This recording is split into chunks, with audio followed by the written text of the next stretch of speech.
સેવકો છે, આ કોઈ સેવા કરવાનો ધંધો નથી કરતા. કાળા કાચની અંદર ગાડીઓમાં બેસી અને કાળા કાચમાં કાળા કામ કરી રહ્યા છે અને એ કામ બંધ થાય છે એટલે એમને તકલીફ પડે છે અને તકલીફના કારણે સિસ્ટમ અમને આ હદ સુધી હેરાન કરે છે.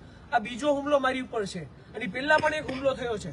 પોલીસ કમિશનરશ્રીને આપણે મારી જાનને જોખમ છે, હથિયારના પરવાના માટે આ પહેલા અરજી કરેલી છે, એમ છતાં પણ આજ દિન સુધી મને હથિયારનો પરવાનો નથી આપવામાં આવ્યો. ટૂંકમાં મનસા એવી લાગે છે કે જાહેર જનતાના કામ કરવા વાળા લોકો, સમાજ સેવકો ભલે ખપી જાય, કુરબાન છે, પણ એમને ના તો કોઈ સલામતી આપવી છે અને ભલે અવારનવાર હુમલા થતા રહે. હોમ મિનિસ્ટ્રીને આપણા મીડિયાના માધ્યમથી મારું એક નિવેદન છે કે આ ઘટનાને ધ્યાનમાં લેવામાં આવે, ઉપરી અધિકારીઓ પાસે ઇન્વેસ્ટિગેશન કરવામાં આવે. બાકી અહીંથી તો કઈ થવાનું નથી, એક થાળીના ચટ્ટાપટ્ટા છે.